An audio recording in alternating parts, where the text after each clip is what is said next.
Well, hello, everyone. This is Clarissa Myers speaking. And hello, I'm Roland, her husband. Every day, our audience, people who are spiritual entrepreneurs who know that they are destined for more, they want to do more with their lives, they want to be more, they want to have more, they want to impact more lives.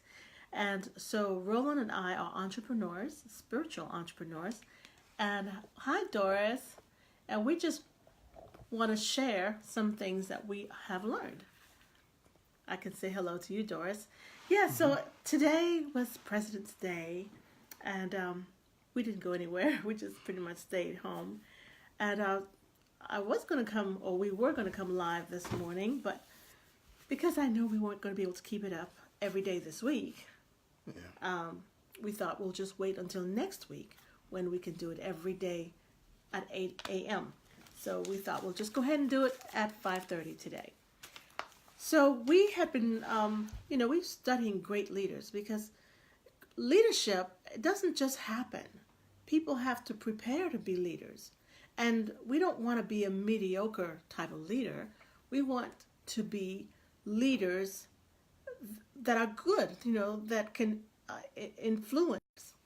Right, that's why we're spiritual entrepreneurs. Some of the great tips that his mentor had provided him that he was able to live by and what really impacted his life. So we thought we'll share those. I think there are like 9 of them.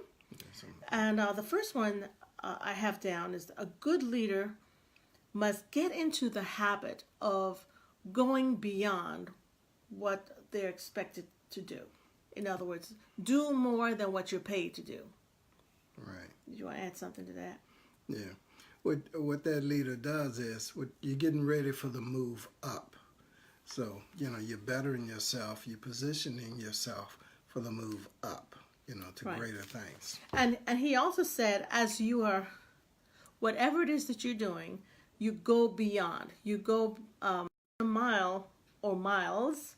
It's not wasted. It's an investment in yourself because by doing that, it opens you up to even more opportunities. So what you're doing is you're investing really in your personal future. That's right. And that's very important. He also said that, and he says, if you have a pleasing personality,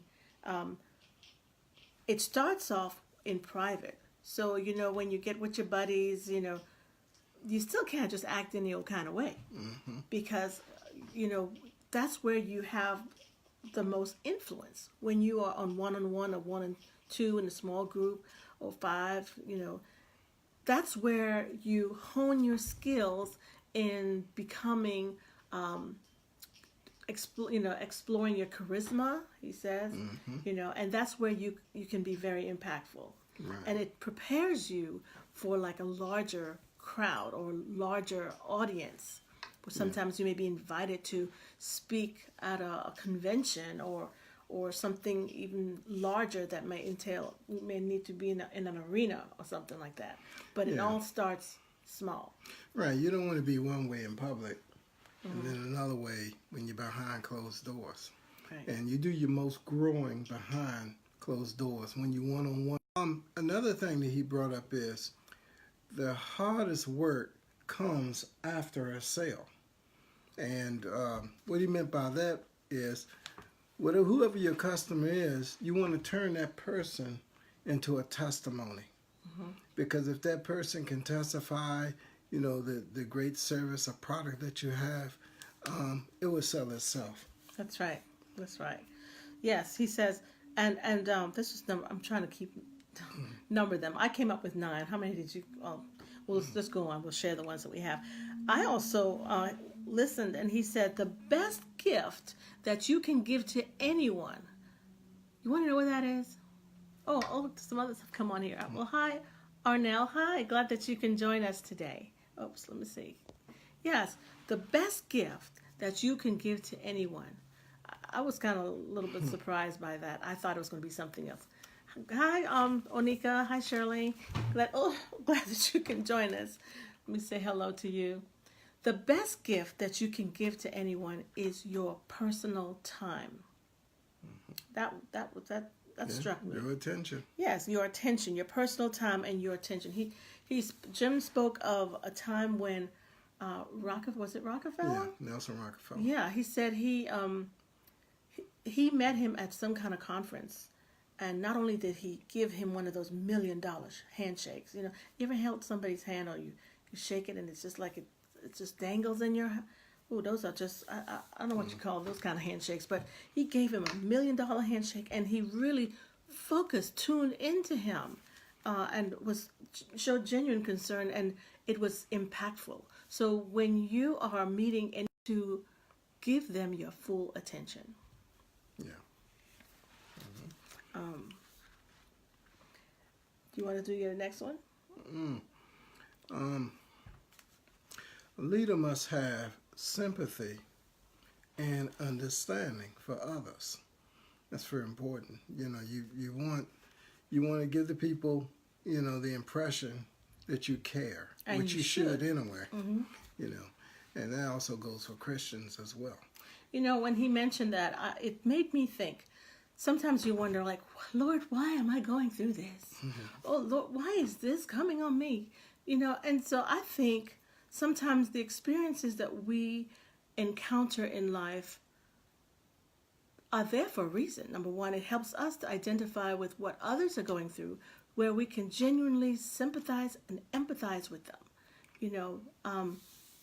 in whatever walk of life. Because, whether stresses, health stresses, whatever. Yeah. I believe we encounter those experiences, empathize, and be understanding with others. Right.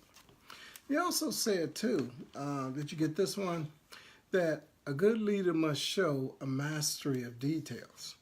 And he gave an example of going to the moon. But I'd like to give an example I think that everybody can relate to. For example, buying a used car. You need to really be concerned with the details. And my father was really good about this. When we bought many used cars, and when he would check them out, he would run his hand along the fender to see if there were any crinks in it, because outward looking, you couldn't tell. Well, that let him know if the car was in an accident.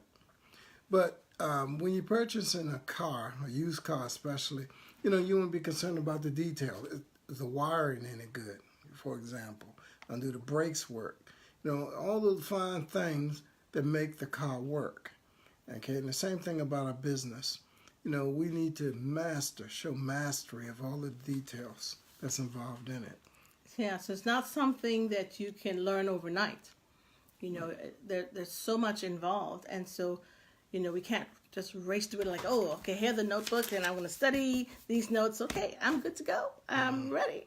Yeah. No, it's well, as you experience things, and I know that's how it is with me in cars. I had so many used cars, and they would break down. I would know certain symptoms of a car if it started displaying it. It helps you to get to know the car.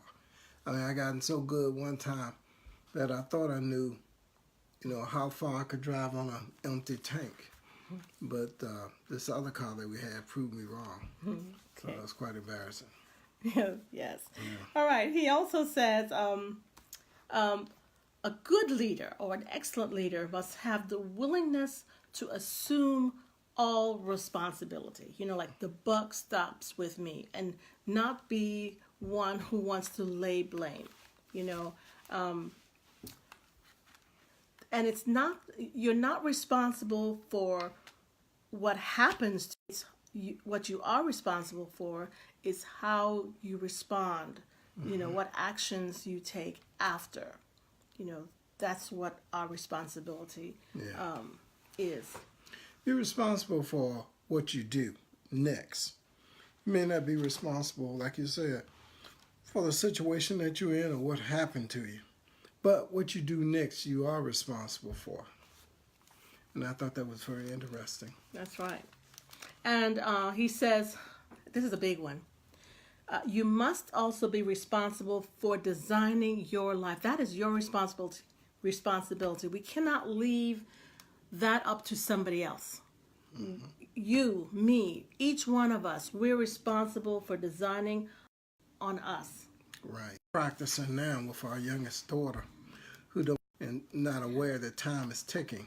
You know, It's not that she doesn't know. It's like, sometimes I want to do this. I want to do so many things that you want to do, but you can't do everything at once. You got to kind of focus on one thing, and that's what we all should be doing anyway. We focus on one thing, we get really good at that one thing, and then we can build and move on. Right? Did you have anything else? No. Okay, I had two more. One is cooperation. We have to cooperate with each other. There's power in like minds, or having a hive mind, cooperating with each other and not being antagonistic. And we need to take advantage of that opportunity to work with others, because in doing so we get more accomplished. Right, and that's the key, working with others, because you're striving for the same goal. And, that's where you pool ideas and resources, to get there. So that's what they do in the business world. Mm-hmm. And since we are in the business world, yes, that's what we should do. Cooperate. And this one is number 9 for me. A major, attribute of leadership is having a vision.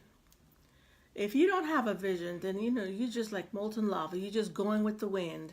You're just going where life takes you. But if you have a vision, not just for yourself, but you have a vision for your family, a vision for your community, a vision for your organizations, a vision, because what's that? Where there's no vision, the people perish. Yeah, mm-hmm. you gotta have a vision, and in your vision, you are able to help others. Help them up, because they're really depending on you.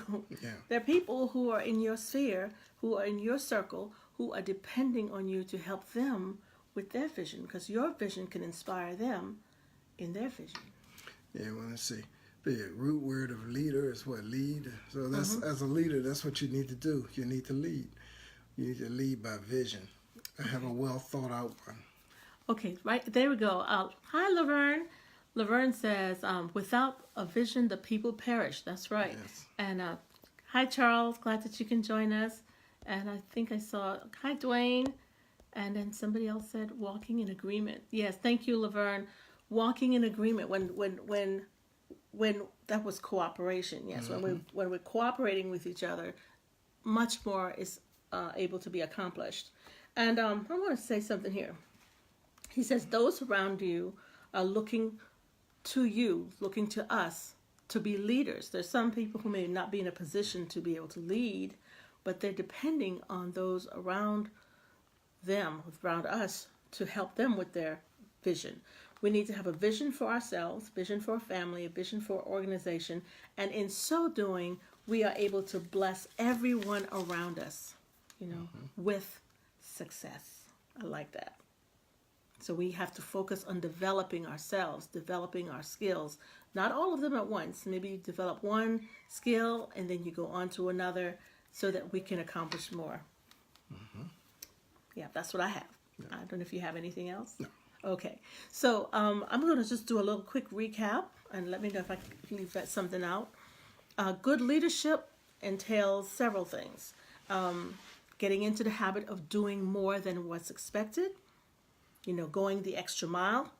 2, a good leader must have pleasing personality in private, because that's where we practice it, so that it can, especially in public. You practice it in private so that you can use it in public. 3, the best gift that you can give to anyone, a good leader, the best gift that you can give is your personal attention, your personal time. And number 4, a good leader must sympathize, empathize, and show understanding. Okay? And number 5, a leader must have mastery of details. 6, have a willingness to assume responsibility. No matter what happens, especially in your own business, a good leader accepts all responsibility. And what happens is not necessarily a leader's fault, or you're not responsible for that, but what action steps you take after that, that is your responsibility. How you go about fixing it, what strategies you're going to use to fix it. 7, we all, and I wouldn't say just leaders, but everyone, including leaders, we're responsible for designing our life, designing our future. 8, cooperation. That is a must. We have got to take advantage of our ideas collectively, and we can work together to accomplish more with cooperation. And then number 9, I have a major attribute for great leaders is to have a vision for your personal life, for your family, for an organization, because without a vision, like they say, the Bible says, the people perish. So that's what we have for you today.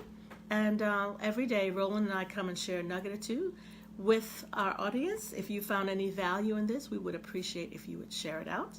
And see, I think did I miss anything right here? Oh, I'm sorry. Some others have come on. We can say hello.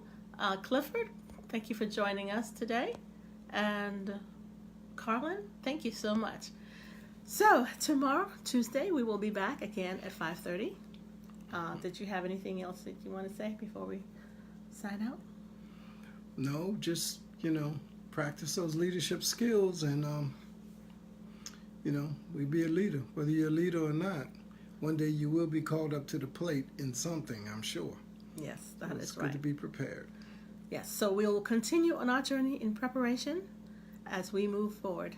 And we will see you tomorrow. There's a link in the description for a 10-day trial membership with the organization that helps to bring out the leadership skills within us. Oh, hi, Miss Muffle. C. Muffle. Yes, C. Muffle. Thank you. We'll see you tomorrow. Bye-bye. Bye now. She don't know what to do. She can't make up her mind, and she don't know what to do. What? Yeah, Sharita? Sharita, yeah. Miss And Shanice. Yeah. Shanice. Yeah. She gotta make up her mind. True.